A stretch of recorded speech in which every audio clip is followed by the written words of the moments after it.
Selamat sore Bapak Ibu Saudara-saudari sekalian. Kita bersyukur pada saat sore hari ini Tuhan memberikan kesempatan bagi kita untuk kita sekalian boleh beribadah bersama dan mendengarkan kebenaran firman-Nya. Oleh karena itu mari kita mempersiapkan hati dan pikiran kita untuk memulai ibadah kita pada saat sore hari ini. Saya mengajak Bapak Ibu Saudara-saudari sekalian bangkit berdiri. Mari kita bersaat teduh sejenak, saat teduh dimulai.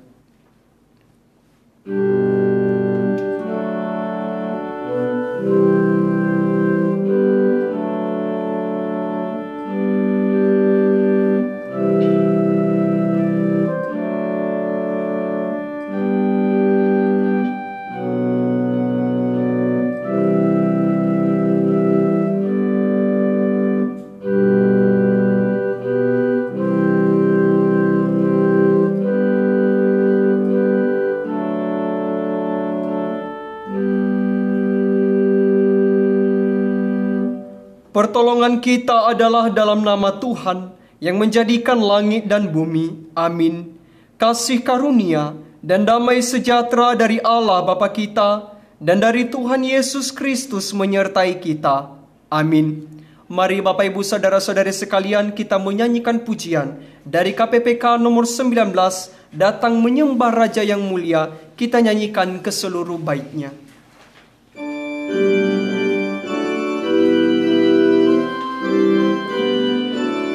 Bait pertama. Datang menyembah Raja yang mulia, ku mau memuji tentang kasih-Nya. Sejak dahulu Dialah pelindungku, Ia bertata di sorga bait kedua. Datang memuji kasih besar-Nya, terang jubah-Nya, langit tirai-Nya.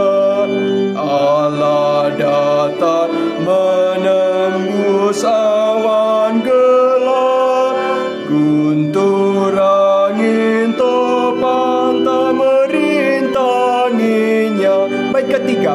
Ku mau tuturkan kasih rahmat-Nya, tiupan napas-Nya, pancarkan terang-Nya. Sumber dari bukit turun ke ladang, Ia curahkan hujan sejukkan bumi. Bait keempat. Kuasa-Nya besar, kasih-Nya ajaib, malaikat sorga memuji Dia. Meski ku rendah, suaraku pun lemah, namun ku mau puji Tuhan penebus. Mari Bapak Ibu Saudara-saudari sekalian kita bersatu di dalam doa. Bapa kami yang di sorga, Allah yang penuh kasih, sungguh segala pujian, hormat dan kemuliaan hanya bagi nama-Mu. Kami bersyukur ya Tuhan untuk waktu dan kesempatan yang boleh Tuhan berikan bagi kami, sehingga kami jemaat-Mu boleh berkumpul bersama dalam ibadah pada saat sore hari ini. Kami menyerahkan akan ibadah kami ke dalam pimpinan tangan Tuhan, mulai dari awal, pertengahan hingga akan kami akhiri nantinya. Kiranya semuanya boleh berjalan dengan baik. Terlebih-lebih untuk jam pemberitaan firman-Mu, biarlah Tuhan berkati hamba-Mu yang akan menyampaikan firman-Mu, sehingga boleh menyampaikan firman Tuhan yang sesuai dengan kehendak-Mu. Dan terlebih-lebih jemaat Tuhan yang boleh hadir pada saat ini, kiranya juga Tuhan yang terus memimpin selalu untuk boleh memahami kebenaran firman-Mu. Kami menyerahkan juga seluruh peralatan yang kami gunakan di dalam mendukung akan ibadah kami, kiranya juga semuanya boleh berjalan dengan baik. Terima kasih Bapa di sorga, seluruh pelayan yang mengambil bagian di dalam melayani Tuhan dalam ibadah ini. Juga Tuhan terus perlengkapi dalam berbagai kelemahan dan keterbatasan untuk boleh melayani Engkau dengan penuh kerendahan hati dan kesungguh-sungguhan. Terima kasih ya Tuhan, di dalam nama Tuhan kami Yesus Kristus, kami telah berdoa dan mengucap syukur. Amin. Bapak, Ibu, saudara-saudari sekalian, dipersilakan duduk kembali. Saudara-saudari yang dikasihi Tuhan, pada saat ini saya akan membacakan kepada kita ke-10 hukum Taurat yang terambil di dalam Keluaran pasal 20 ayatnya yang pertama sampai 17. Keluaran pasal 20 ayat yang pertama sampai 17, saya akan membacakannya kepada kita sekalian. Beginilah firman Tuhan. Lalu Allah mengucapkan segala firman ini, Akulah Tuhan Allahmu yang membawa engkau keluar dari tanah Mesir, dari tempat perbudakan. Jangan ada padamu Allah lain di hadapanku. Jangan membuat bagimu patung yang menyerupai apapun, yang ada di langit di atas, atau yang ada di bumi di bawah, atau yang ada di dalam air di bawah bumi. Jangan sujud menyembah kepadanya atau beribadah kepadanya, sebab aku Tuhan Allahmu adalah Allah yang cemburu, yang membalaskan kesalahan bapa kepada anak-anaknya, kepada keturunan yang ketiga dan keempat dari orang-orang yang membenci aku. Tetapi aku menunjukkan kasih setia kepada beribu-ribu orang, yaitu mereka yang mengasihi aku dan yang berpegang pada perintah-perintahku. Jangan menyebut nama Tuhan Allahmu dengan sembarangan, sebab Tuhan akan memandang bersalah orang yang menyebut namanya dengan sembarangan. Ingatlah dan kuduskanlah hari Sabat. 6 hari lamanya engkau akan bekerja dan melakukan segala pekerjaanmu. Tetapi hari ke-7 adalah hari Sabat Tuhan Allahmu. Maka jangan melakukan sesuatu pekerjaan, engkau atau anakmu laki-laki atau anakmu perempuan, atau hambamu laki-laki atau hambamu perempuan, atau hewanmu, atau orang asing yang di tempat kediamanmu. Sebab 6 hari lamanya Tuhan menjadikan langit dan bumi, laut dan segala isinya, dan ia berhenti pada hari ke-7. Itulah sebabnya Tuhan memberkati hari Sabat dan menguduskannya. Hormatilah ayahmu dan ibumu, supaya lanjut umurmu di tanah yang diberikan Tuhan Allahmu kepadamu. Jangan membunuh, jangan berzina, jangan mencuri, jangan mengucapkan saksi dusta tentang sesamamu, jangan mengingini rumah sesamamu, jangan mengingini istrinya, atau hambanya laki-laki, atau hambanya perempuan, atau lembunya, atau keledainya, atau apapun yang dipunyai sesamamu. Amin. Sejak pembacaan hukum Taurat, mari Bapak Ibu saudara-saudari sekalian, untuk merespon pembacaan hukum Taurat kepada kita pada saat ini, kita menyanyikan pujian Mazmur 25. Kita nyanyikan baitnya yang pertama saja.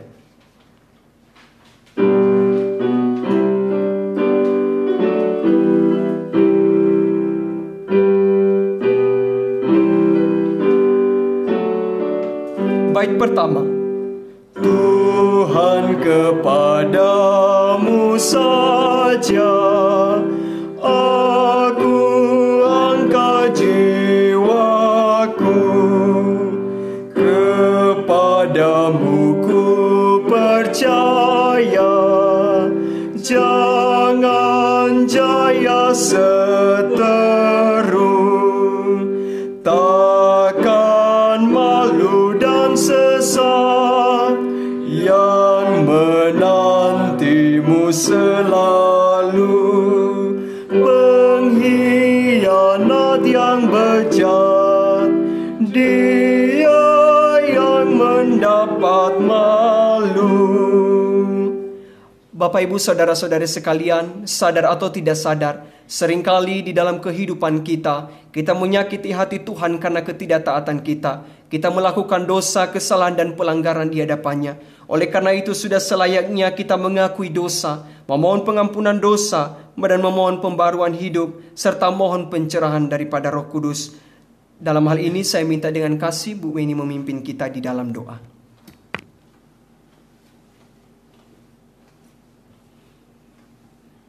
Mari kita satu dalam doa.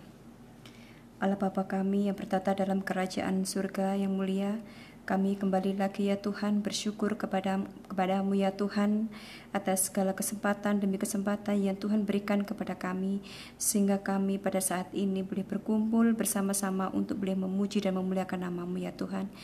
Kami menyadari bahwa kami adalah manusia yang berdosa, kami manusia yang tidak taat kepada Tuhan.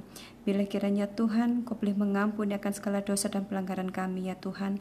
Layakkanlah kami ya Tuhan, dan biarlah kiranya segala pujian kami, segala apa yang boleh kami berikan pada saat ini, hanya bagi kemuliaan dan kemuliaan nama-Mu saja ya Bapa.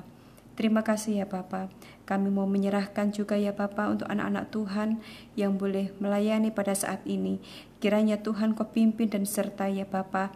Dan bila kiranya pelayanan ini hanya bagi kemuliaan-Mu saja ya Bapa. Bapa di surga, kami mau menyerahkan ya Tuhan bila kiranya Roh Kudus-Mu yang boleh memimpin kami yang ada di sini maupun yang ada di rumah. Untuk boleh Tuhan pimpin melalui Roh-Mu yang kudus ya Bapa, untuk kami boleh mengerti akan kebenaran firman-Mu yang akan disampaikan sebentar lagi oleh hamba-Mu. Bila kiranya Tuhan Kau sertai kami, hingga kami boleh pulang, boleh membawa firman-Mu, dan boleh melakukan di dalam kehidupan kami sehari-hari. Terima kasih ya Tuhan, kami mau berserah ibadah kami pada saat sore hari ini, mulai dari awal sampai selesai. Kami menyerahkan hanya di dalam nama anak-Mu Yesus Kristus kami sudah berdoa. Amin.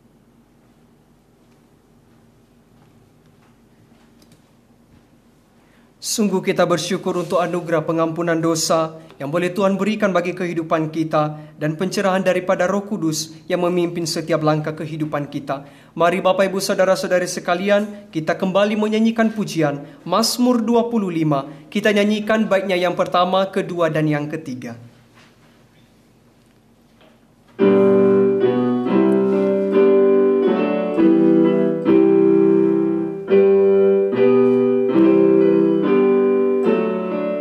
Bait pertama. Tuhan, kepadamu saja aku angkat jiwaku, kepadamu ku percaya, jangan jaya seteru, takkan malu dan sesak yang menantimu selalu.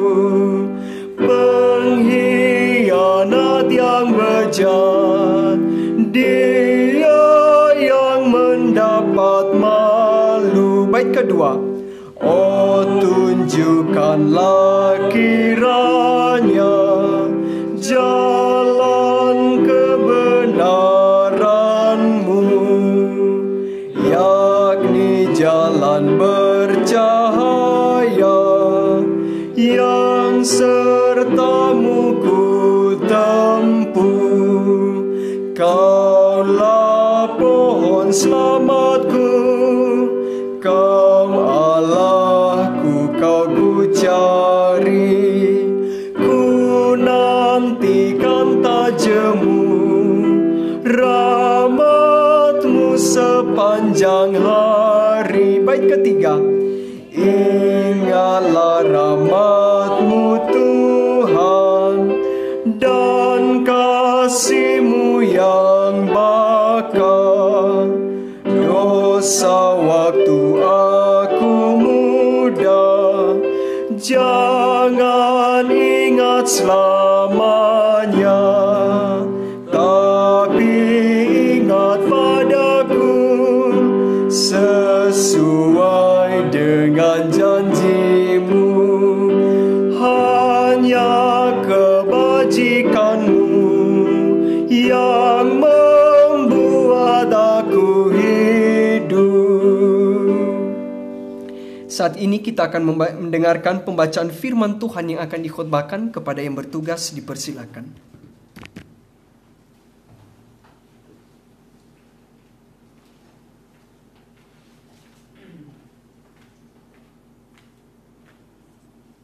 Saya akan membacakan firman Tuhan untuk saudara di Galatia 5 ayat 16 sampai 26 yang bunyinya, maksudku ialah hiduplah oleh roh, maka kamu tidak akan menuruti keinginan daging. Sebab keinginan daging berlawanan dengan keinginan roh, dan keinginan roh berlawanan dengan keinginan daging. Karena keduanya bertentangan, sehingga kamu setiap kali tidak melakukan apa yang kamu kehendaki. Akan tetapi jikalau kamu memberi dirimu dipimpin oleh roh, maka kamu tidak hidup di bawah hukum Taurat.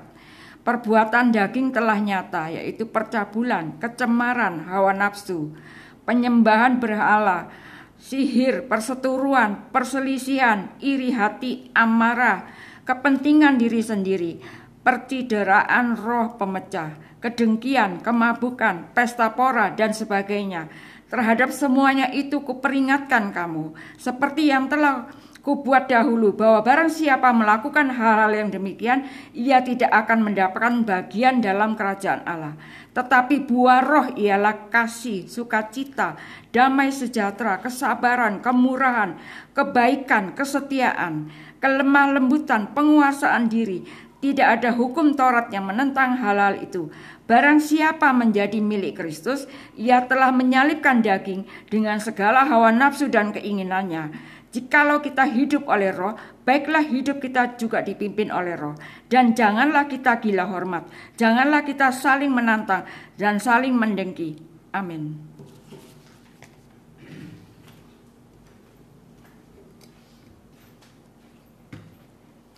Kita bersyukur untuk pembacaan firman Tuhan yang boleh kita dengarkan pada saat sore hari ini. Dan untuk menyambut pemberitaan firman Tuhan, mari Bapak Ibu Saudara-saudara sekalian kita menyanyikan pujian dari KPPK nomor 199 Jaminan Mulia, kita nyanyikan ke seluruh baitnya.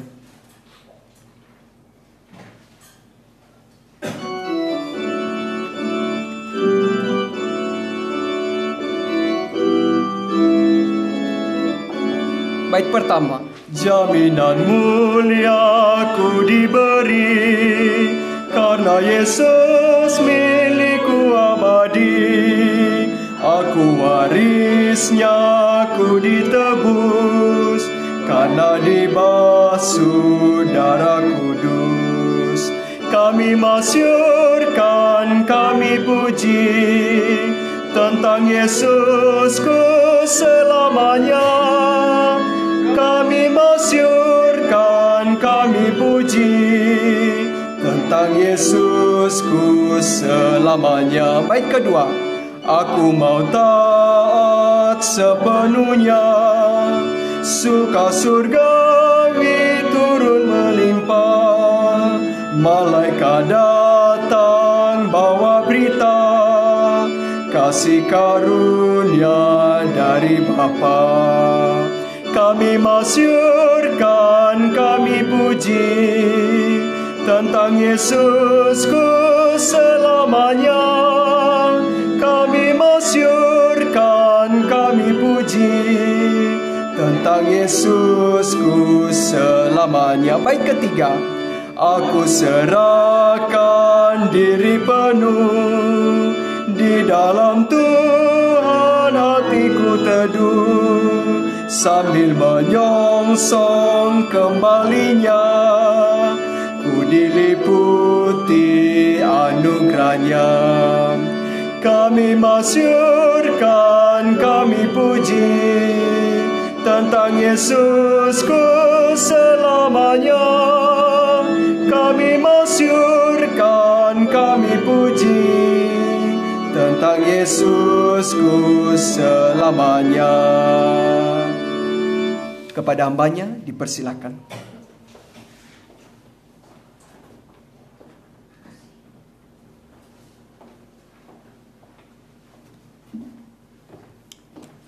Mari kita berdoa. Bapa di surga, terima kasih Tuhan untuk sore hari ini. Terima kasih untuk kesempatan yang Tuhan terus berikan kepada kami untuk kami boleh beribadah, berbakti kepada Tuhan. Dan hari ini saat ini kami akan mendengarkan firman Tuhan.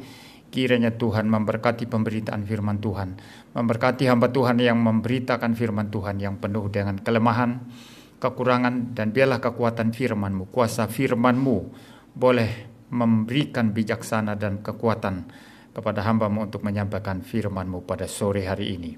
Berkati seluruh jemaat yang mendengarkan baik di sini maupun yang mendengarkan melalui YouTube. Kiranya Tuhan memberikan pencerahan kepada mereka semuanya.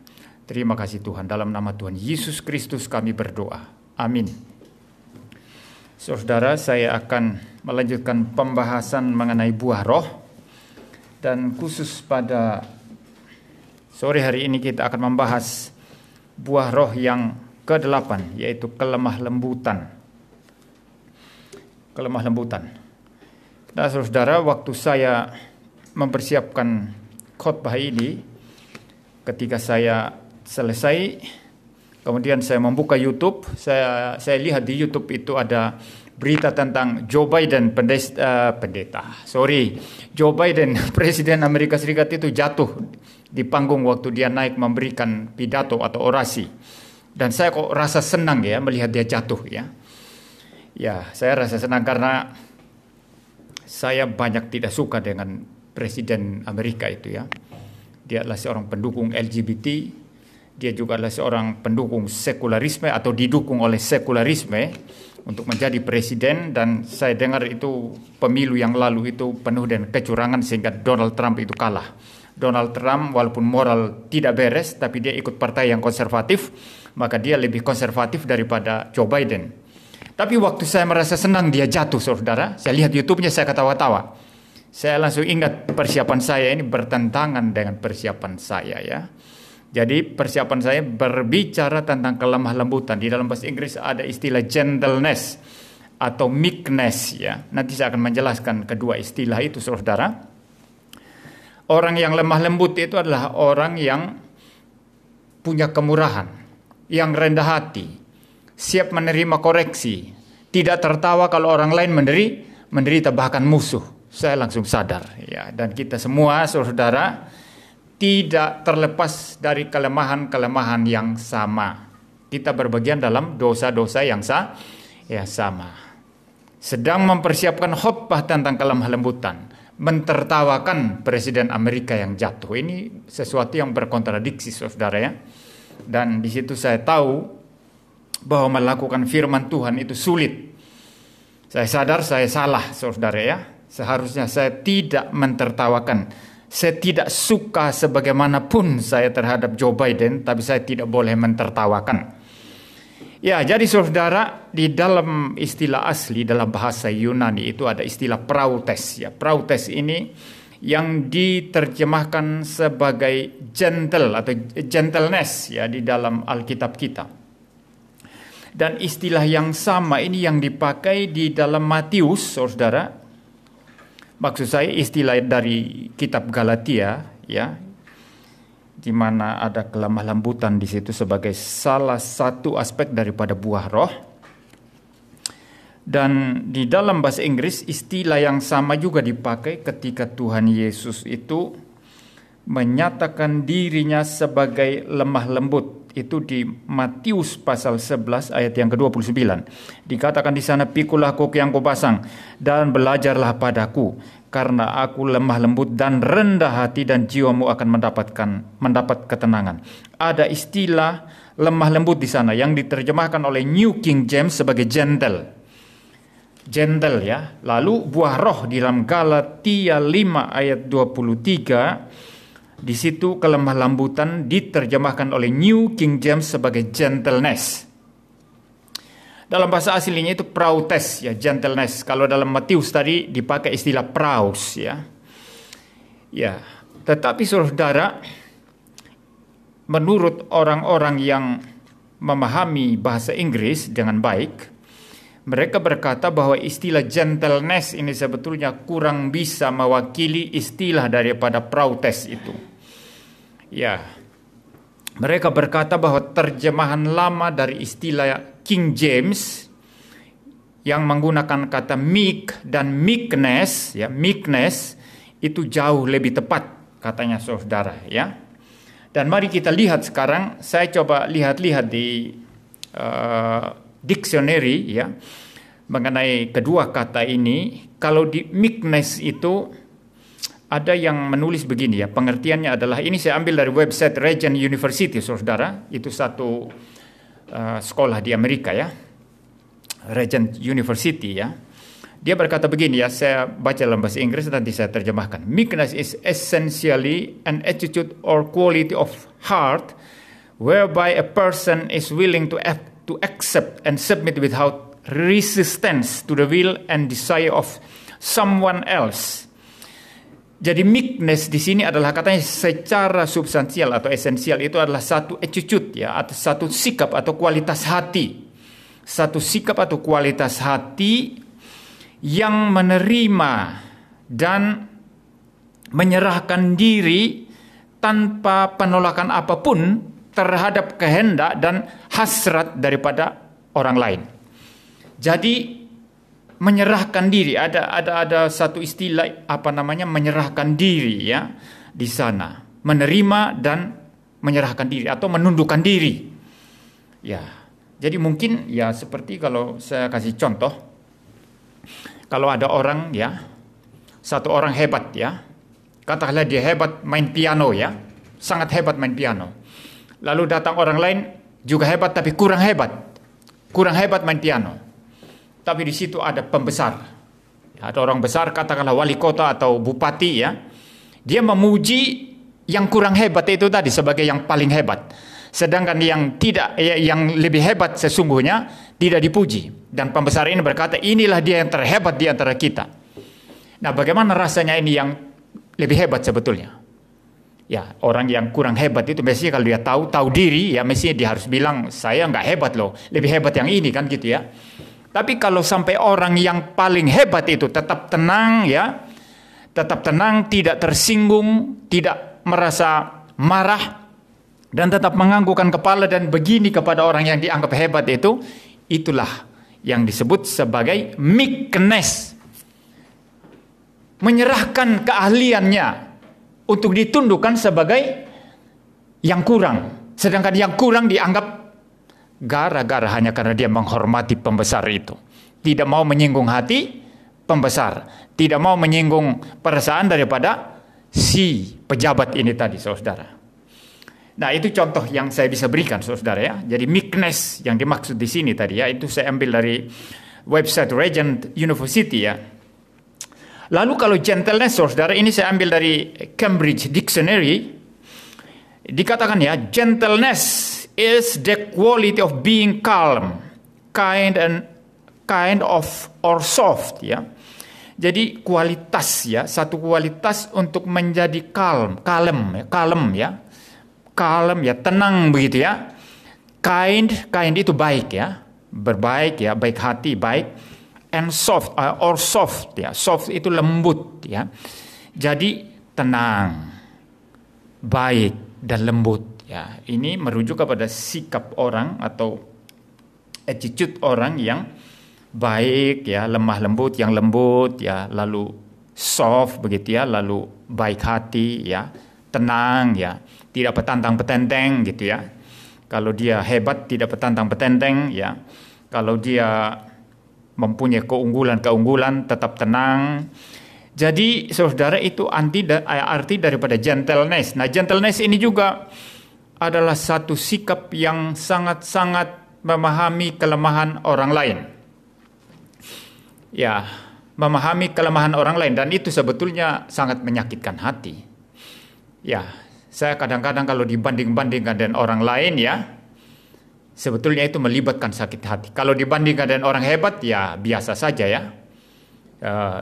MYM ini kamu kurang pintar, lebih pintar orang ini, tapi memang itu orang hebat yang dia tunjuk ya, saya tahu dirilah ya.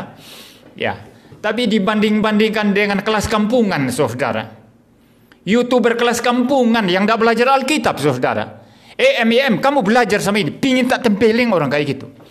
Dia tidak tahu kalau saya belajar sungguh-sungguh, dan orang itu kampungan, tidak ngerti Alkitab. Tapi kadang-kadang kita sabar ya, sabar, tidak usah balas, biarkan aja dia ngomong karena dia tidak ngerti. Nah, kalau bisa menahan itu, saudara tidak rela tekan sakit hati itu dan diam, itulah yang namanya gentleness. Tapi kadang-kadang di debat saya tidak gentleness ya, saya bisa langsung marah begitu ya. Ya, karena kadang-kadang kebodohan itu memang menjengkelkan, saudara ya. Ya, kebodohan menjengkelkan. Kadang-kadang misalnya gini ya, saya kasih ilustrasi beberapa waktu lalu, David Tong, anaknya pendeta Stephen Tong, itu diserang karena satu pokok teologi tertentu ya. Dan saya sendiri tidak sepaham, tidak sepakat dan tidak setuju dengan pendapat David Tong. Saya juga mengkritisi pendapatnya ya. Tapi saya lihat ada orang-orang gak belajar, cuma hanya belajar di YouTube ya. Iya, kalau Anda belajar sungguh-sungguh itu saya hargai kritikannya. Saya pasti menghargai orang yang belajar sungguh-sungguh walaupun dia tidak belajar teologi secara formal di sekolah teologi, tapi kalau saya tahu dia belajar sungguh-sungguh secara otodidak bertanggung jawab, saya menghargai orang itu. Jadi kalau dia memberi kritikan-kritikan kepada orang-orang yang sekolah sungguh-sungguh, saya kira dia punya hak karena dia belajar. Tapi banyak orang-orang muda Tidak belajar teologi, saudara, hanya belajar di YouTube, di Facebook, mulai mengeluarkan kata-kata yang ini. Saya dalam hati saya pikir mereka tidak tahu kalau David Tong itu sekolah di luar negeri, PhD-nya dari luar negeri. Ya. Nah, saudara, kalau menghadapi orang-orang bodoh seperti itu, lalu Anda tetap tenang, hanya mungkin ya, hanya mengelus-elus dada, lalu berkata Tuhan ampuni dia, itulah kualitas daripada gentleness. Saudara paham ya? Nah, ini saya menjelaskan pengertian dari ingin memperjelas atau mengelaborasi pengertian yang saya dapatkan ya dari dictionary dan juga dari salah satu website mengenai meekness dan gentleness.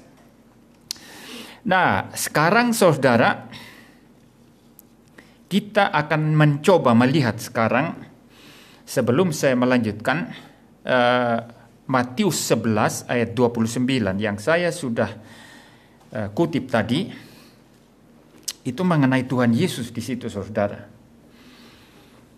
Kita harus belajar dari Tuhan dulu ya, baru kemudian nanti kita berbicara mengenai atau gentleness atau meekness di dalam konteks kita manusia ya.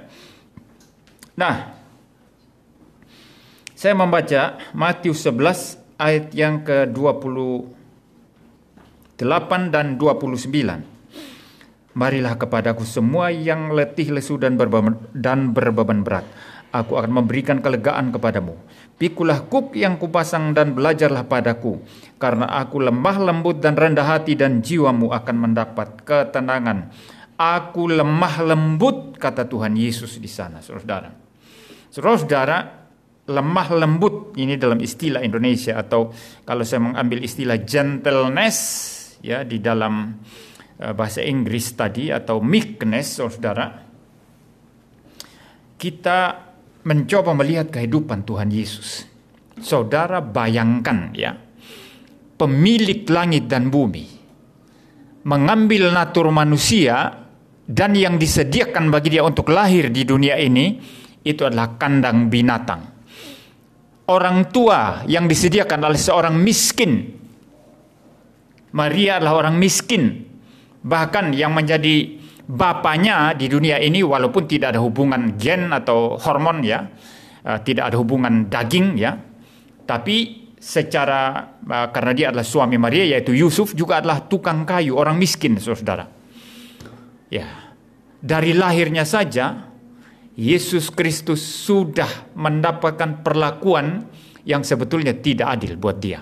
Dia adalah pemilik langit dan bumi. Lalu ketika sudah melakukan pelayanan, apapun yang dia bicara, semua orang Yahudi selalu protes. Orang Yahudi selalu mencari-cari kesalahan. Mereka tidak tahu bahwa yang mereka protes ini adalah orang yang menciptakan mulut mereka yang protes. Orang yang membuat otak mereka sehingga mereka bisa berpikir dan memprotes Tuhan Yesus. Ya, mereka tidak tahu, saudara. Bayangkan, saudara, kalau saya punya anak yang terus melawan orang tua, ya, bukan hanya melawan saya tapi melawan mamanya, begitu. Setiap saat melawan, saudara. Padahal yang melahirkan mamanya, yang memelihara orang tuanya, yang memperhatikan dia waktu kecil sehingga dia tidak mati, orang tuanya. Tapi setiap saat melawan, saudara. Tahan tidak orang tua? Ya, bukan masalah tahan atau tidak tahan ya. Ya, kita harus mendidik ya, kita harus keras ya, supaya anak ini jadi sadar dan kita bisa menyelamatkan hidupnya ya dari segala macam kerusakan ya. Nah, kalau seandainya orang tuanya itu begitu tahan ya, tidak membalas, tetap tenang dan tetap sabar mendidik anaknya berkata-kata keras, berkata-kata kasar terhadap orang tua, dan orang tua tetap sabar dan lemah lembut membimbing. Inilah gentleness. Tetapi saudara, ini hanya perbandingan yang tidak apple to apple. Karena antara orang tua dan anak itu adalah masih dalam domain sesama manusia. Walaupun dia anak dan kami orang tua. Bayangkan Tuhan Yesus pencipta mulut orang Yahudi. Pencipta orang Yahudi itu sendiri. Pencipta otak mereka. Pencipta segala sesuatu yang menjadi sarana penopang kehidupan mereka sehingga mereka bisa sehat, bisa hirup oksigen, bisa makan minum, bisa sehat, lalu menantang Tuhan Yesus. Dan Yesus sabar terhadap mereka, tidak mengutuk mereka, tidak membunuh mereka, saudara. Sabar terus mengajar mereka dan sabar berdebat dengan mereka walaupun mereka bodoh luar biasa. Inilah gentleness, saudara. Maka ketika Tuhan Yesus berkata di sini, aku lemah lembut dan rendah hati, saudara. Yesus hanya menyatakan sesuatu yang memang 100% dia lakukan itu. Dan sementara dia bicara ini, dia sedang melakukan itu. Ya, sedang melakukan itu, saudara. Dan ketika dia berkata, aku lemah lembut dan rendah hati. Kelemah lembutan dan kerendahan hati ini mempunyai kaitan yang begitu erat sekali. Sangat-sangat erat, saudara. Kelemah lembutan dan kerendahan hati. Saya katakan tadi, kalau seseorang diperlakukan tidak adil, diperlakukan tidak baik, diperlakukan tidak enak, begitu, tidak menyenangkan, dia tetap tenang dan tetap stabil, ya, tetap berbaik hati, tetap bicara baik-baik. Ini orang gentle, dan ini pasti ada hubungannya dengan kerendahan hati. Kalau dia sombong, dia akan langsung marah. Ya, kalau dia sombong, dia akan langsung mengutuk, saudara. Karena tidak mau direndahkan seperti itu, saudara, ya. Jadi, saudara, Tuhan Yesus menunjukkan kelemah lembutan dan kerendahan hati yang luar biasa, dan oleh karenanya dikatakan di sini, saudara, kalau dia memikulkan kuk kepada kita, dan kita belajar kepadanya, maka dia berkata, aku lemah lembut dan rendah hati, dan jiwamu akan mendapat ketenangan, sebab kuk yang kupasang itu enak dan bebanku pun ringan. Nah, kenapa bisa seperti itu, saudara? Tuhan Yesus sudah menjalani seluruh penderitaan, seluruh kesulitan-kesulitan yang ada, dan menyebabkan, saudara, Tuhan Yesus sendiri itu sangat-sangat identik dengan firman-Nya sendiri. Di ini saya bicara konteks kemanusiaan Kristus, ya, dalam natur manusianya. Seluruh firman-Nya dihidupinya di dalam natur kemanusiaannya, tidak satu pun yang dibiarkan gugur. Oleh karena itu, ketika dia berkata, aku lemah lembut, dia sudah identik dengan kelemah lembutan itu sendiri. Dia identik dengan kerendahan hati itu sendiri. Dia identik dengan segala kualitas yang dia sendiri ajarkan di dalam firman-Nya, saudara. Maka siapa mengikut Kristus, walaupun sulit, walaupun mungkin dia diperlakukan tidak adil, dalam tekanan, dalam kesulitan, dalam penderitaan yang menekan, tapi karena dia mengikuti Kristus yang memikulkan kuk kepadanya, sang lemah lembut itu sendiri, sang rendah hati itu sendiri, maka orang tersebut akan mendapat ketenangan. Ya, kalau saudara dijanjikan sesuatu oleh orang-orang yang tidak mempunyai kompetensi untuk sesuatu hal, ya, dijanjikan itu pasti akan tidak tenang, saudara. Ya, oh, tenang saja, masalahmu saya yang bereskan. Tapi dia bukan siapa-siapa. Dia tidak mempunyai posisi apa-apa, tidak mempunyai jabatan apa-apa, bahkan kekayaan pun tidak punya. Lalu dia bilang, oh, saya bereskan semua masalahmu nanti, tenang. Tapi tidak ada alasan orang untuk tenang, ya. Orang akan tanya, kamu selesaikan masalah saya, padahal musuh saya besar-besar. Kamu punya uang enggak? Enggak punya. Kamu punya nama besar? Enggak punya. Kamu punya pengikut? Enggak punya. Kamu punya jabatan? Enggak punya. Loh, bagaimana kamu bisa bela saya? Kamu bilang saya tenang saja. Tapi kalau yang bilang, Richard, masalahmu itu masalah sepele, kan bukan masalah kriminal. Banyak musuhmu, ya enggak apa-apalah. Tapi yang bilang itu Jokowi. Wah, Richard tuh senang sekali, ya. Sudahlah, ongkang-ongkang, ya. Silakan kamu siapa, musuh saya siapa, silakan. Saya tidak urusan. Yang penting backing saya adalah Jokowi.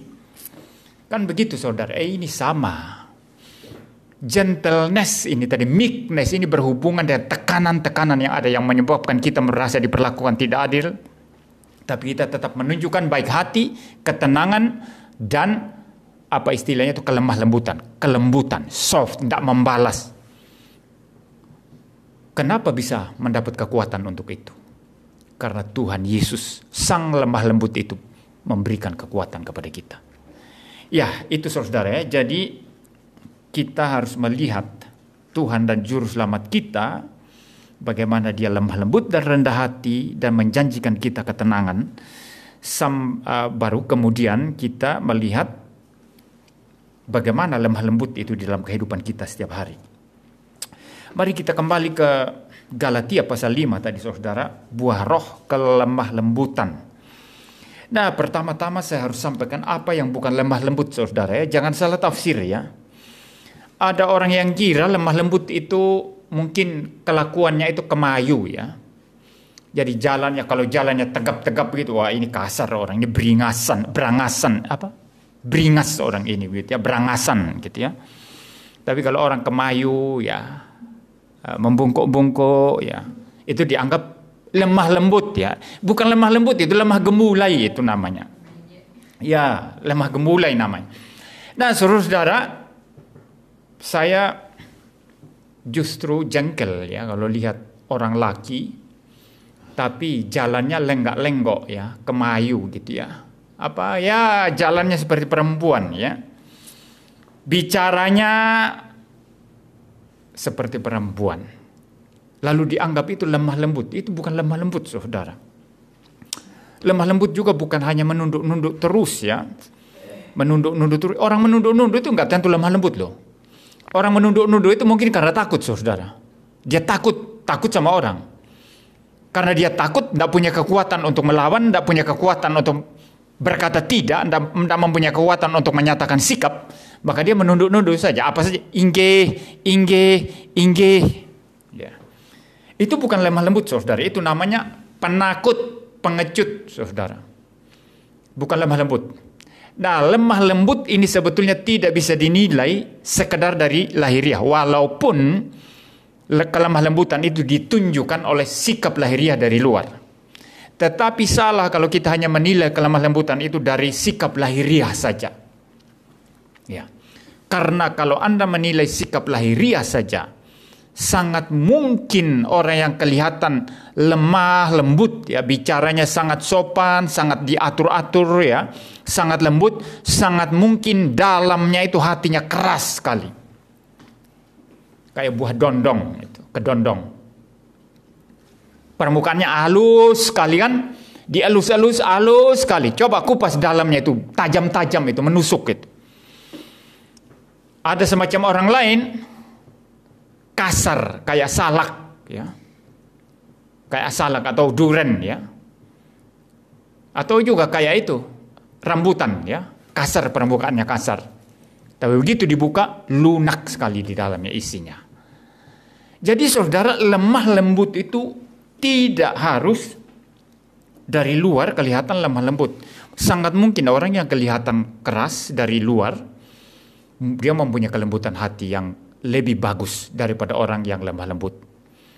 Ya, ada banyak orang itu, saya di pelayanan sering menemukan itu, saudara. Kelihatan inggih, tapi pelayanan tidak jalan. Karena hatinya keras sebetulnya. Hatinya keras, saudara. Dinasihati, tidak satu pun diikuti. Kenapa? Hatinya keras, sulit diubah.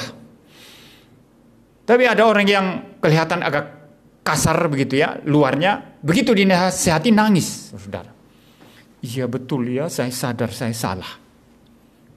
Jadi tidak bisa.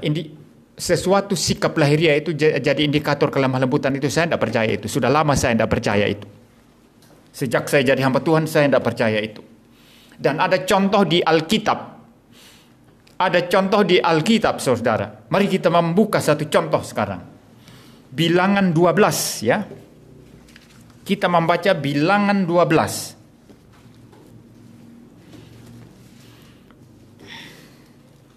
Bilangan 12 ayat yang ketiga. Dikatakan di situ, saudara. Adapun Musa ialah seorang yang sangat lembut hatinya, lebih dari setiap manusia yang ada di atas muka bumi. Tuhan memuji Musa di sana. Ini firman Tuhan ya, memuji Musa. Adapun Musa ialah seorang yang sangat lembut hatinya, lebih daripada setiap manusia yang ada di atas muka bumi. Jadi di zamannya Musa ini adalah orang yang paling lembut hatinya. Tidak ada yang lawan Musa, saudara, dalam hal kelembutan hati. Tapi saudara tahu Musa, ya, ketika dia berada di Gunung Sinai, ketika Tuhan berbicara kepada Musa untuk memerintahkan Musa mendirikan kemah suci dan lain sebagainya, lalu aturan-aturan daripada imamat Harun dan anak-anaknya, lalu Tuhan menuliskan 2 loh batu yang isinya 10 firman Allah, ya, 10 hukum Allah yang kita baca setiap minggu dalam liturgi kita. Lalu kemudian setelah lama-lama dia tidak turun-turun, berkatalah orang-orang Israel kepada Harun. Harun tidak ikut naik. Yang ikut naik itu adalah Yosua. Yosua yang membawa tongkatnya, bujangnya, pembantunya. Yang kemudian setelah Musa mati menjadi pemimpin menggantikan daripada Musa. Saudara-saudara, orang-orang Israel berkata, kami tidak tahu Musa bikin apa di atas. Kami tidak tahu apa yang terjadi dengan Musa. Kami mau Allah yang kelihatan sekarang. Bikinkan kami Allah, supaya kami menyembah Dia, Allah yang mengeluarkan kami dari perbudakan Mesir. Memang orang-orang Israel kelihatannya masih percaya Allah yang memimpin mereka keluar dari Mesir, tapi mereka sudah melawan Tuhan dengan meminta dibuatkan patung. Lalu Harun ini tidak tegas di sini, ya. Harun ini salah di sini. Dia ikuti saja kemauan. Ini contoh pemimpin yang nggak tegas, ya. Untung Tuhan tak langsung bunuh dia. Padahal dia imam loh, ya, belum ini ya, karena Musa masih mendengarkan firman Tuhan, perintah Tuhan dari atas, ya. Ya, padahal dia orang kedua setelah Musa. Memang dia adalah kakak Musa, tapi orang kedua setelah Musa, orang penting sekali. Langsung mengiyakan. Lalu dia bilang, kumpulkan semua emas yang kamu pakai, yang anak-anakmu perempuan pakai, yang anak-anakmu laki-laki pakai, kumpulkan semua. Lalu mereka membawa semua. Lalu dibentuklah itu jadi patung lembu emas. Lalu setelah itu mereka mengadakan korban persembahan di depan patung lembu emas itu. Memang katanya kepada Allah yang mengeluarkan mereka dari Mesir, tapi ada patung lembu emasnya. Lalu pada pagi harinya Alkitab berkata, bangunlah mereka dan lalu bersukaria. Istilah bersukaria di sana, saudara, itu mempunyai konotasi negatif itu. Mereka berhubungan seksual sebagaimana dilakukan oleh pemuja-pemuja agama kafir, orang-orang Kanaan di sekitar mereka. Ketika mereka menyembah sesembahan mereka, dewa-dewa mereka, setelah itu mereka berhubungan seks, saudara. Kuil zaman itu rusak luar biasa, saudara. Ya. Maka saudara mendengar itu, Musa dari atas,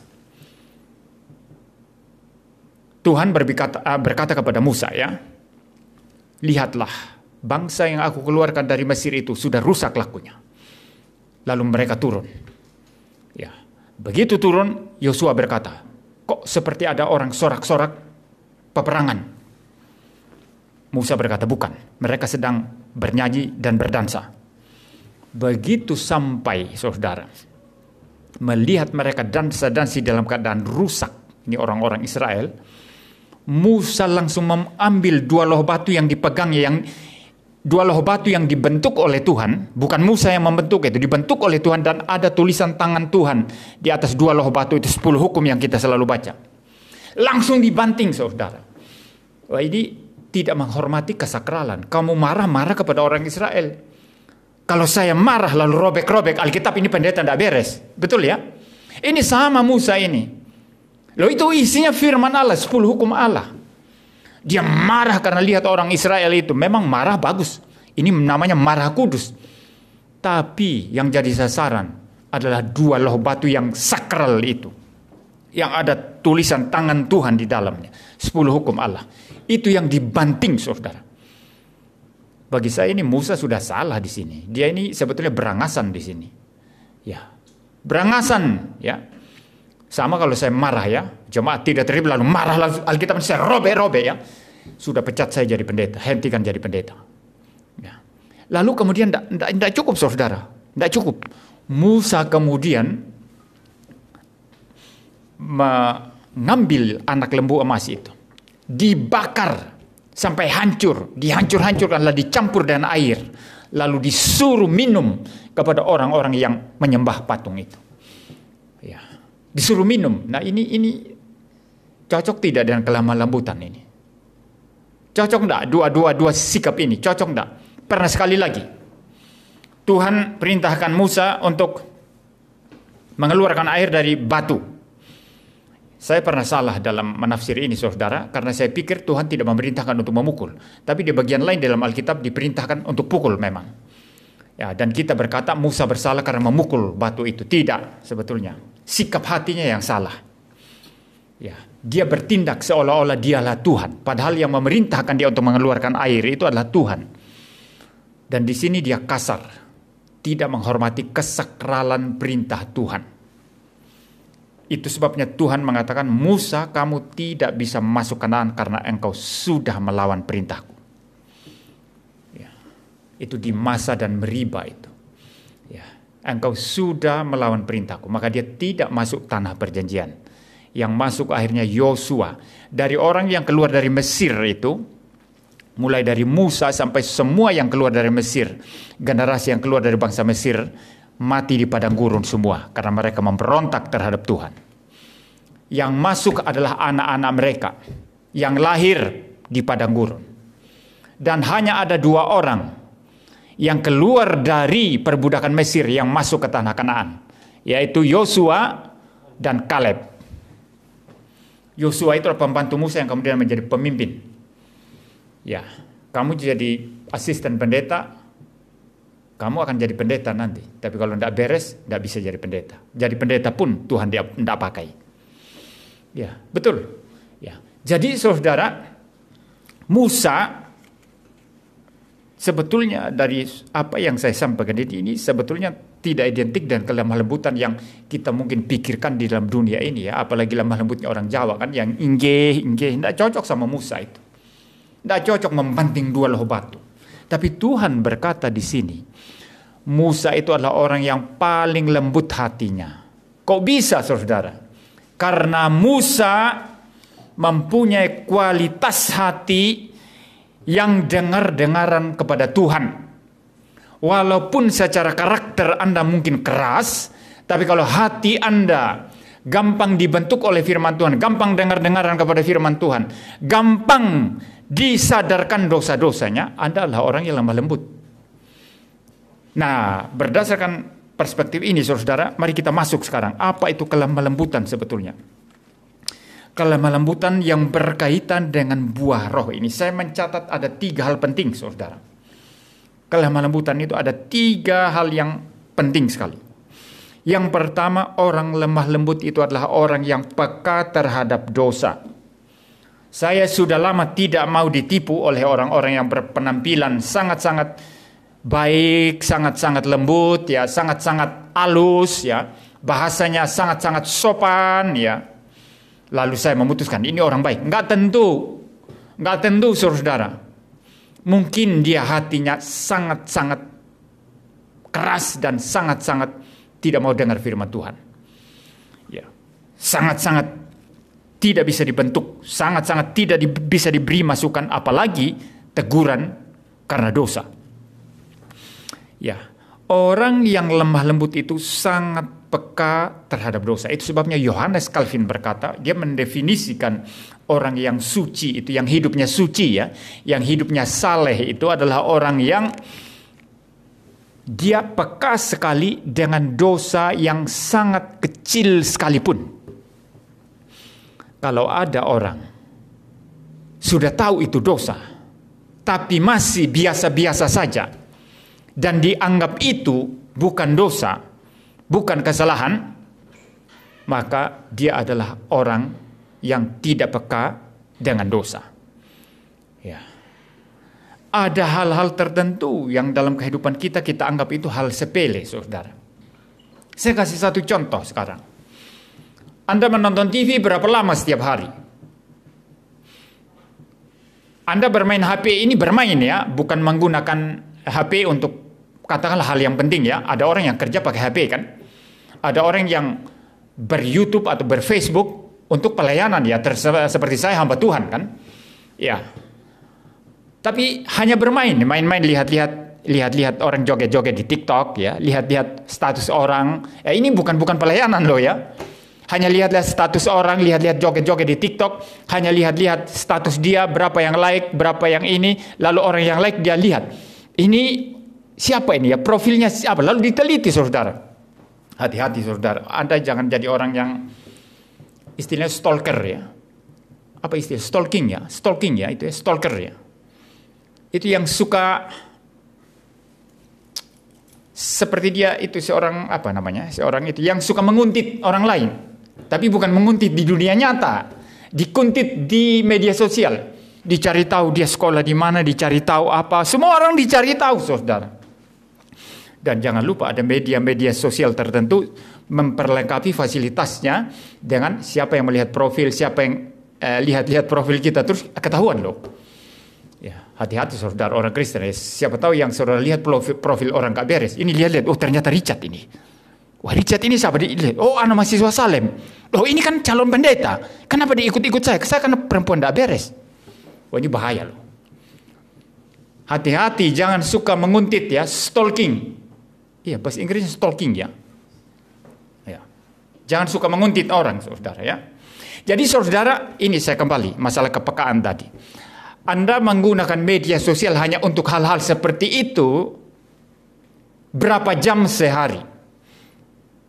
Kalau melampaui batas itu sudah dosa menurut saya. Karena Anda menyia-nyiakan waktu anugerah yang Tuhan berikan untuk hal-hal yang tidak penting. Tapi kalau Anda menggunakan Facebook, Anda melayani di sana. Anda menggunakan YouTube, Anda melayani di sana. TikTok, Anda melayani di sana. Ya, kita live streaming YouTube ya. Anda live streaming YouTube di sana. Ada seorang YouTuber Kristen itu dia live streaming itu dari malam sampai siang itu. Itu berkali-kali sampai saya pernah tegur dia. Anda kalau begitu terus hati-hati, saya bilang. Ya, harus istirahat saya bilang. Ya, ya itu kebablasan saudara ya. Tapi Anda menggunakan banyak media sosial untuk pelayanan, ya tidak masalah. Tapi berapa banyak? Nonton TV berapa banyak? Nah ada orang nggak peka saudara. Padahal setiap hari hanya nonton TV, tidak ada kerjaan lain. Bahkan doa lupa. Bangun pagi, bukan baca Alkitab, bukan doa. Langsung klik TV, bikin kopi, bikin teh. Sudah muat kaki. Nanti habis itu berangkat kerja. Pulang kerja, bikin kopi, klik TV lagi. Nah, saudara, berkelebihan dalam melakukan semua itu, saudara. Lalu Anda tidak peka. Ini semacam tidak ada yang salah di sini. Maka bagi saya ini sesuatu yang tidak benar, sesuatu yang tidak beres. Saya biasa kalau anak istri pulang ke rumah mertua saya, bukan pulang ya, pergi ke rumah mertua saya biasa sendiri di sini, saudara. Nah, ini contoh saja ya, saya kasih tahu. Waktu saya sendiri di sini, saudara, lalu saya keluar-keluar jalan-jalan. Ya, kalau ada tujuannya bagus ya, atau mungkin mau refreshing ya bagus. Tapi jalan-jalan nggak tahu tujuannya apa. Saya jalan-jalan ke MOG ya, jalan-jalan ke Matos gitu ya. Di sana banyak wanita cantik loh. Orang berdandan cantik-cantik kan saudara. Lalu jalan-jalan, nggak ada tujuan. Beli juga nggak ada urusannya. Ya mau lihat apa ya, lihat wanita cantik itu saudara. Nah kalau saya misalnya melakukan itu, tapi kalau anak istri saya keluar, saya di rumah saja, nggak pernah saya keluar-keluar. Kalau nggak ada urusan, nggak keluar-keluar saya, saudara. Ada banyak yang menyita perhatian saya di rumah ya. Saya menulis, saya mengerjakan apa, saya main gitar ya. Ya jadi saya juga tidak suka jalan-jalan sih sebetulnya, bukan orang yang suka jalan-jalan ya. Ya jadi saudara, kalau misalnya saya melakukan itu, lalu saya merasa nyaman-nyaman saja. Saya anggap ya kan jalan-jalan kan. Padahal tadi jalan-jalan itu lihat yang tidak karu-karuan ya di jalan. Nah ini ketidakpekaan saudara. Ketidakpekaan. Dan saudara-saudara Johannes Calvin berkata, mereka yang peka terhadap dosa yang paling halus, yang paling kecil, orang itulah yang hidupnya saleh. Orang itulah yang hidupnya suci. Kalau saya tidak salah, saya pernah membaca ini di bukunya Dunbar, kalau saya tidak salah, yang ada buku kecil itu mengenai Calvin, riwayat hidup Calvin dia tulis. Sudah bertahun-tahun, sudah mungkin puluhan tahun yang lalu saya membaca buku itu, saudara. Dan itu teringat terus dalam pikiran saya. Seperti misalnya, tapi ini serius sebetulnya, ini serius, ya. Tapi mungkin bagi orang-orang, termasuk bukan orang percaya, dianggap biasa ya. Anda jalan-jalan kan, jalan-jalan ketemu dompet orang, padahal ada KTP di dalamnya, ada kartu-kartu yang jelas ada nama di dalamnya. Tapi Anda buang semua itu, Anda ambil uangnya saja, atau ada barang berharga apa Anda ambil. Nah banyak orang itu, ini batiku, ini kan untung saya ini ya. Ya orangnya sudah tidak ada, mungkin orangnya sudah tidak peduli, mungkin dia ya dirasionalisasi, saudara. Dirasionalisasi semua ya, dosa padahal. Ya mungkin orangnya sudah buat KTP baru, ya uangnya sudah, ya saya ambil. Atau nemu HP-nya orang, jatuh di jalan, ambil, buang kartunya ambil, ya merasa tidak berdosa. Padahal kalau aktifkan itu terus mungkin orang telepon. Iya kan, saya punya teman di Salem dulu, tapi orangnya ini baik ya. Tidak seperti yang saya cerita ini. Ketemu HP orang, diaktifkan terus nomornya, lalu orang itu telepon, kemudian dia datang ambil ke STT Salem. Saudara. Jadi ada banyak dosa atau kesalahan yang kita ini sering lakukan tapi terlihat halus sehingga kita tidak sadar kalau itu adalah dosa. Nah, maka saudara, orang yang lemah lembut itu adalah orang yang peka terhadap dosa yang paling kecil. Kedua, saudara, secara negatif sekarang, orang yang lemah lembut itu adalah orang yang hancur hatinya karena dosa. Hatinya hancur karena dosa. Artinya dosa-dosa yang perbuat itu sangat-sangat menduka citakan hatinya. Karena dia sadar dia sedang melawan Tuhan, sedang menduka citakan hati Tuhan. Ya, hancur hati. Nah, orang yang berbuat dosa, hancur hatinya itu akan gampang mendengar firman Tuhan. Gampang tertegur oleh firman Tuhan. Gampang sadar kesalahannya oleh firman Tuhan, saudara. Tapi kalau orang berbuat dosa seperti anak kecil, ya, yang belum terlalu paham apa itu mencuri, katakanlah seumur anak saya Holanda ini, umur sekitar 6 tahun, ya, mamanya goreng-goreng, ya, sesuatu, mamanya bilang jangan ambil loh ya, tunggu selesai baru semua makan. Tapi dia diam-diam, mamanya nggak lihat, diam-diam ambil. Lalu setelah itu dia makan cepat-cepat, itu gosok tangannya, gosok mulut. Hei, kamu ambil enggak tadi? Enggak lah, saya enggak ambil. Nah, saudara, orang seperti itu orang yang enggak tahu kalau dia berdosa, enggak tahu kalau dia salah. Ya. Sama juga orang, saudara, melakukan kesalahan terhadap orang lain, menyakitkan hati orang lain. Tapi dia enggak sadar, saudara. Anggap biasa aja, anggap ini. Mungkin tadi perkataannya ketus ya. Ya, kalau perkataannya ketus, isinya firman Tuhan yang berbobot, tidak apa-apa ya. Semua orang harus dengar, saya pun harus dengar ya. Tapi perkataan ketus itu adalah hal yang sebetulnya remeh-temeh dan tidak penting ya. Saya biasa cerita tentang bapak atau ibu asrama ya, yang suka cerewet ya. Masalah kecil cerewet setengah mati, saudara. Waduh, bahaya sekali, saudara ya. Bagaimana kalau ibu asrama itu suruh gosok wajan yang hitam? Ini gosok pakai ini loh, pakai abu. Kita tahulah itu pakai abu, pakai apalah nanti gosok bersih. Masih cerewet, begini. Ini sangat menjengkelkan, saudara. Sangat-sangat menjengkelkan. Sangat-sangat menjengkelkan. Nah, lalu para mahasiswa mulai ngerumpi, gosipin, bicara. Tapi orang itu tidak merasa tetap hebat, pahlawan dia. Orang yang paling dipuja-puja di seluruh asrama. Wah, ini bahaya sekali. Saya pernah pimpin asrama juga, saudara ya. Tapi saya beruntung ya. Saya pernah mendengar dari seorang teman ya, sopir.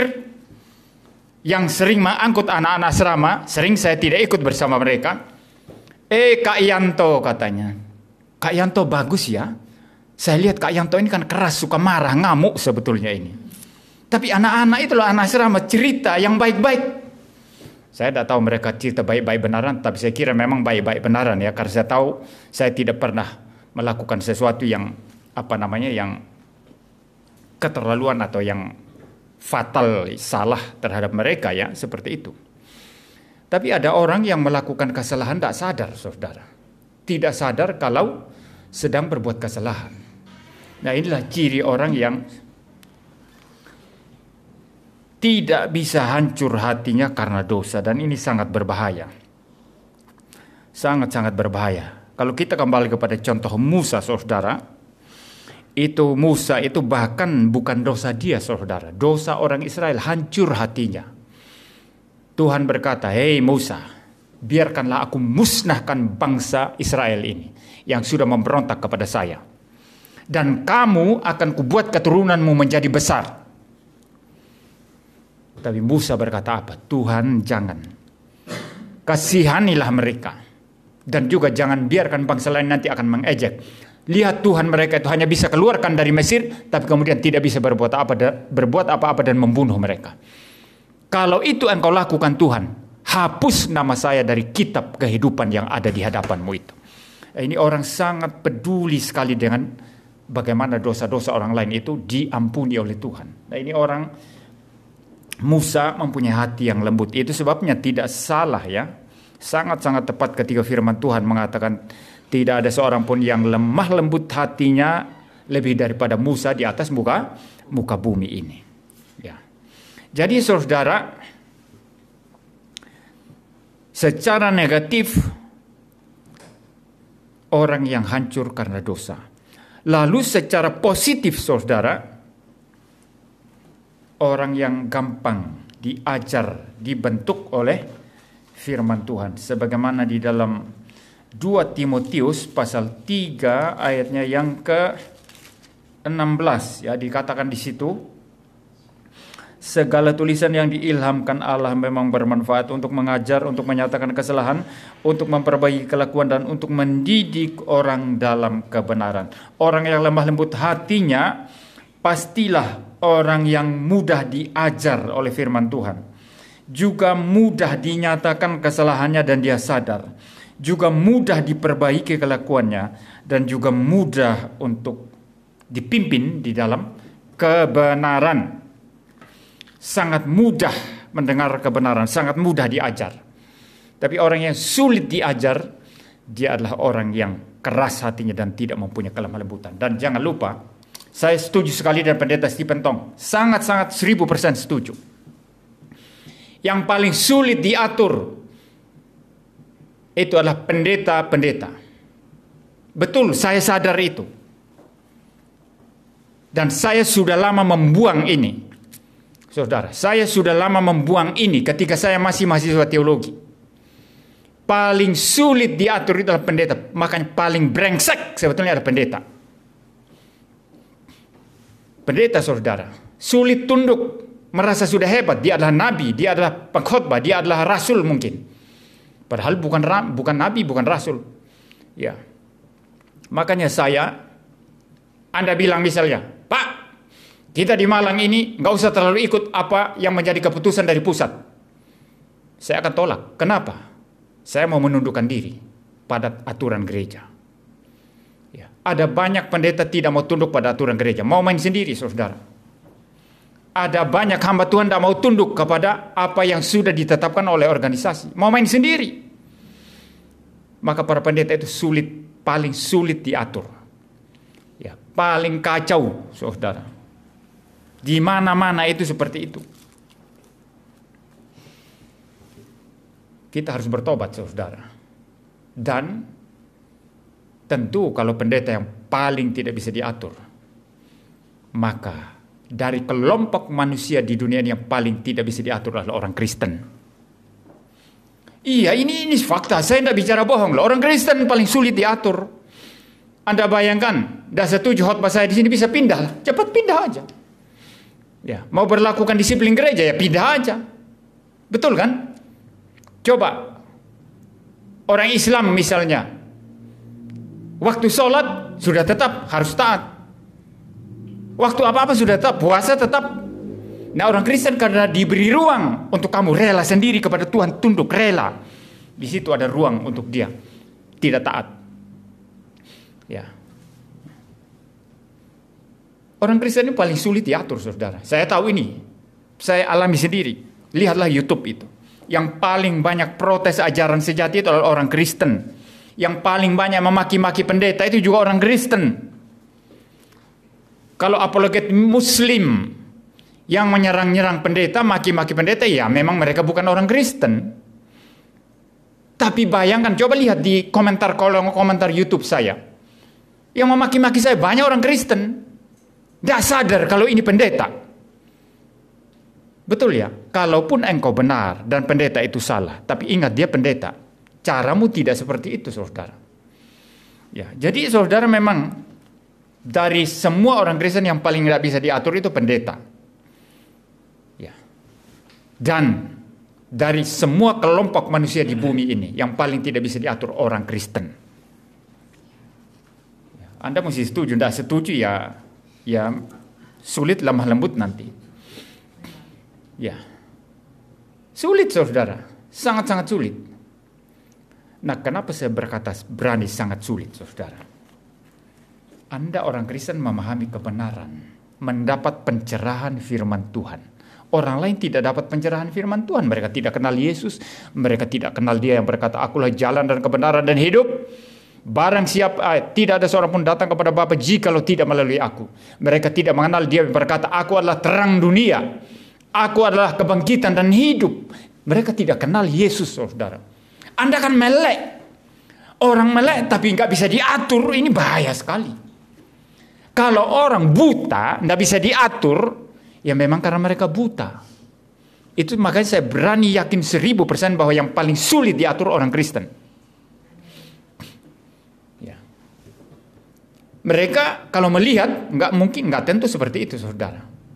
Makanya saya banyak lihat, saudara, orang yang Kristen dari lahir itu paling sulit diatur itu. Paling sulit bertobat. Tapi orang yang bertobat dari agama lain, diberitakan Injil, dia nangis-nangis terima Tuhan Yesus. Dia menjadi Kristen lebih baik. Ini kisah anak sulung dan anak bungsu dalam perumpamaan Tuhan Yesus itu tidak bisa diabaikan begitu saja. Anak sulung sudah sama-sama Bapa setiap hari menikmati kekayaan Bapa, tapi masih protes. Sedangkan anak bungsu yang terhilang itu mau dipestakan oleh papanya karena senang setengah mati. Anak sulung protes. Banyak orang-orang Kristen dari lahir itu seumpama anak-anak sulung yang tidak tahu diri. Ya. Sulit bertobat. Sulit meninggalkan kelakuan yang jahat. Mari kita semua bertobat, saudara. Ya. Jadi ada 3, saudara ya. Kelemah lembutan versi Kristen, versi buah roh itu adalah pertama, peka terhadap dosa. Mungkin itu dosa paling kecil, tapi peka. Kedua, hancur hatinya karena dosa. Ketiga, gampang dibentuk oleh firman Tuhan. Gampang bertobat, gampang diajar, gampang dipimpin, gampang dinyatakan kesalahannya, dan gampang diarahkan hidupnya. Inilah orang yang lemah lembut. Nah, kalau demikian nanti dalam relasi secara horizontal kepada sesama manusia pun akan terlihat nanti. Maka kita jangan ditipu oleh hal yang kelihatan dari luar. Dari luar itu semua bisa artifisial, dibuat-buat, saudara. Dan itu sangat superficial, dangkal. Ya, ini agak bahaya, saudara, zaman kita sekarang. Beberapa waktu lalu di grup gereja atau di grup mana ya, mengirim satu video tentang bahwa kemajuan ilmu pengetahuan sekarang sudah bisa menciptakan manusia yang bisa berbicara. Dan itu digunakan artificial intelligence. Ya. Biasa disebut AI ya. AI, begitu ya.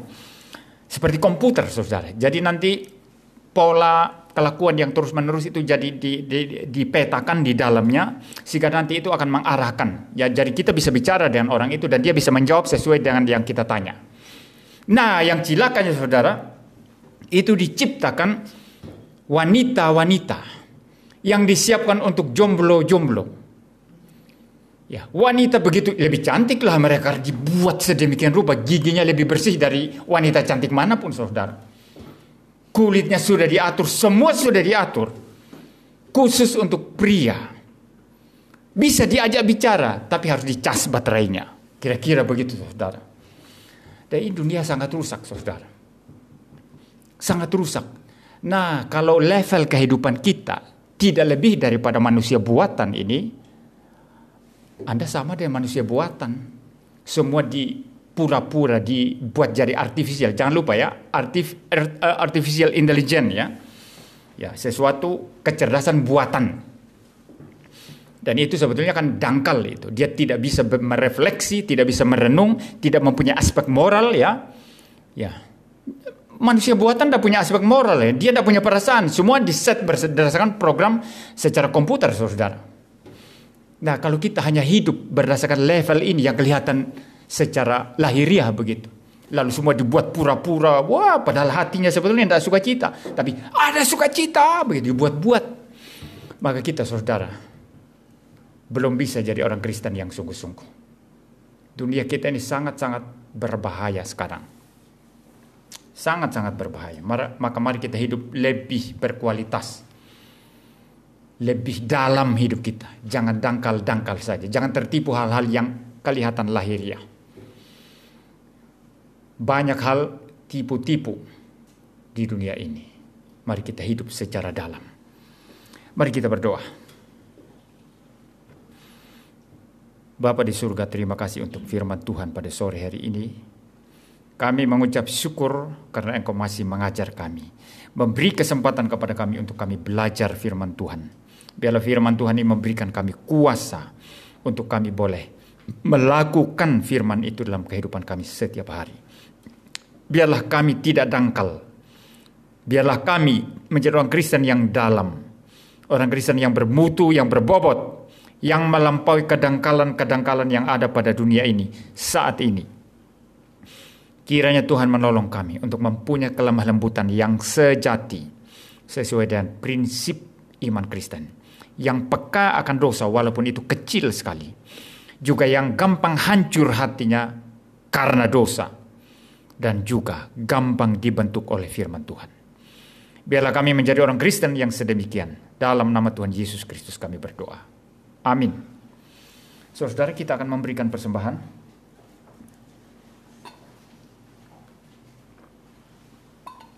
Sambil menyanyikan pujian. Silakan yang bertugas persembahan menyanyikan pujian dari Mazmur 133. Saya minta Richard untuk memimpin pujian persembahan dan doa syafaat juga nanti.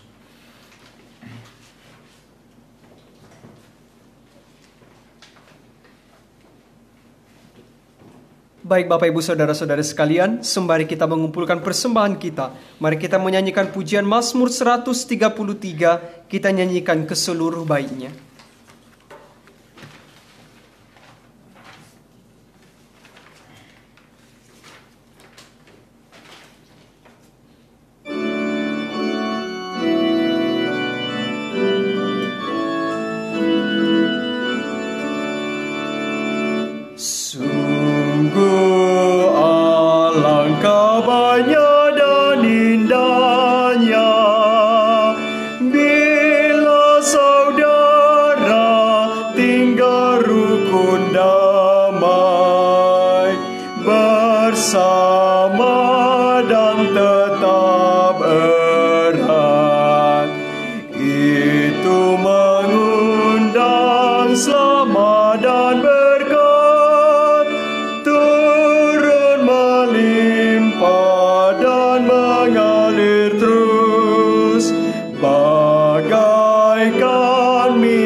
Bait kedua, bagaikan minyak yang kudus dan harum yang mengurapi dahi Imam Harun dan meresap di jubah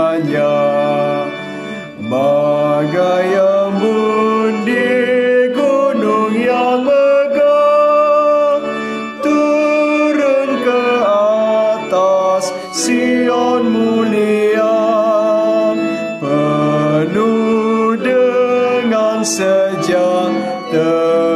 Bait ketiga. Sungguh kesanalah perintah Tuhan, agar berkat-Nya limpah diturunkan, hidup selama-lamanya.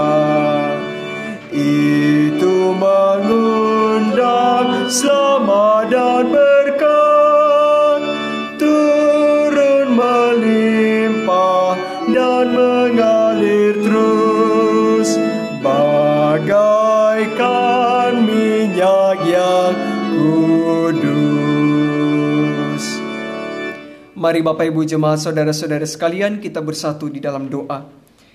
Segala pujian, hormat, dan kemuliaan hanya bagi nama-Mu ya Tuhan. Kami bersyukur untuk waktu dan kesempatan yang boleh Tuhan berikan bagi kami, sehingga ibadah kami boleh berjalan dengan baik. Mulai dari kami awali, pertengahan, hingga akan kami akhiri sebentar lagi akan ibadah kami. Kiranya firman Tuhan yang telah kami dengarkan pada saat ini, yang telah disampaikan oleh hamba-Mu, sungguh-sungguh memperlengkapi kami sebagai orang-orang percaya, sebagai jemaat Tuhan, untuk kami juga boleh mengaplikasikan sikap lemah lembut di dalam kehidupan kami. Dan kami juga berdoa untuk hamba-Mu, Pak Yanto, yang boleh menyampaikan kebenaran firman Tuhan. Biarlah Tuhan terus perlengkapi dalam berbagai kelemahan dan keterbatasan. Biarlah juga Tuhan terus berikan kesehatan dan kekuatan untuk boleh melayani Tuhan semaksimal mungkin. Pada saat ini juga kami telah mengumpulkan persembahan kami. Berkatilah persembahan kami ya Tuhan, kiranya menjadi persembahan yang berkenan di hadirat-Mu, sehingga juga boleh digunakan untuk rumah Tuhan di tempat ini, untuk pelayanan di tempat ini. Pada saat ini juga Bapa di sorga,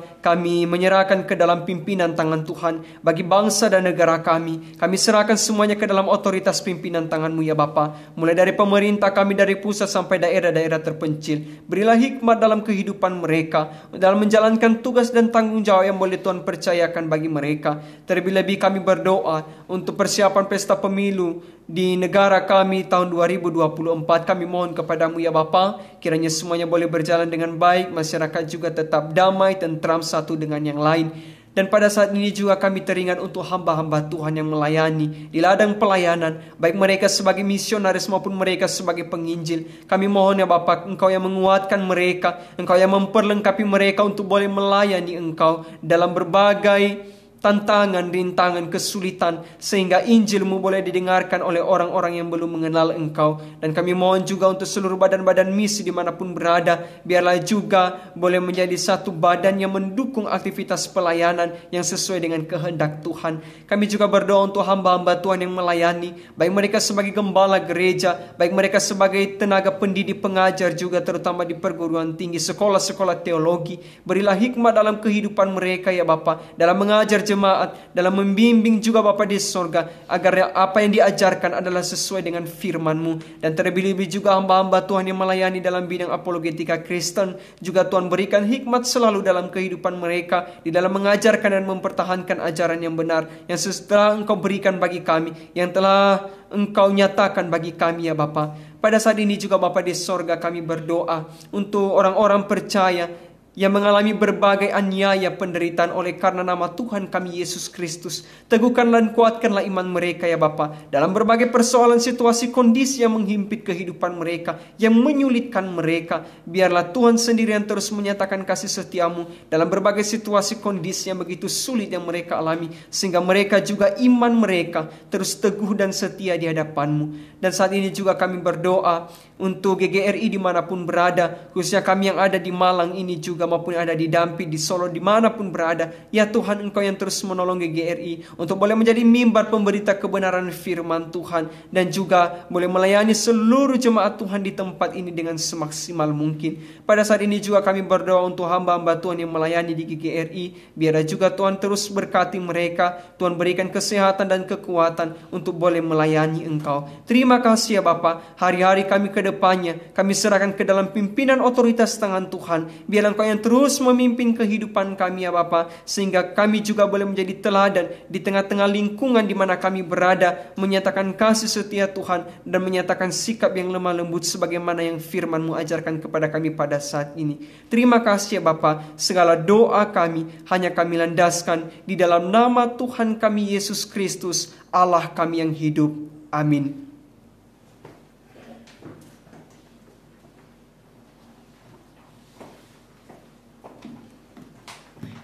Mari kita bangkit berdiri dan mengucapkan pengakuan iman rasuli.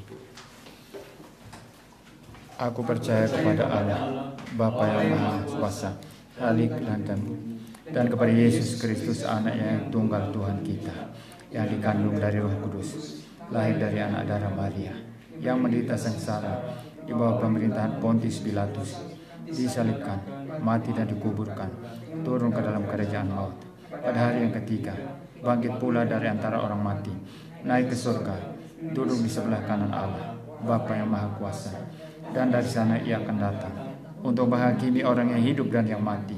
Aku percaya kepada Roh Kudus, gereja yang kudus dan am, persekutuan orang kudus, pengampunan dosa, kebangkitan tubuh, dan hidup yang kekal.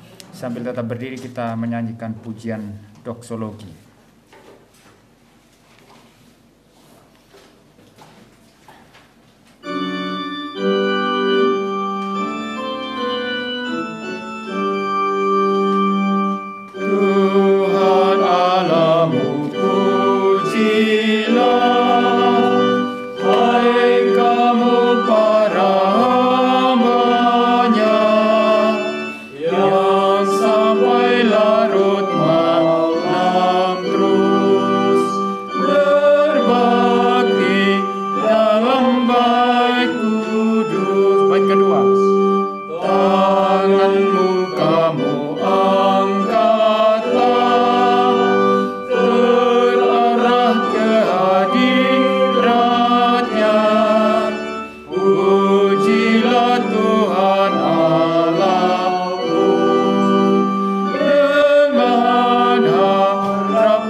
Tuhan, pulanglah dan terimalah berkat Tuhan. Tuhan memberkati engkau dan melindungi engkau. Tuhan menyinari engkau dan wajahnya dan memberi engkau kasih karunia. Tuhan menghadapkan wajahnya kepadamu dan memberi engkau damai sejahtera. Amin. Amin. Amin.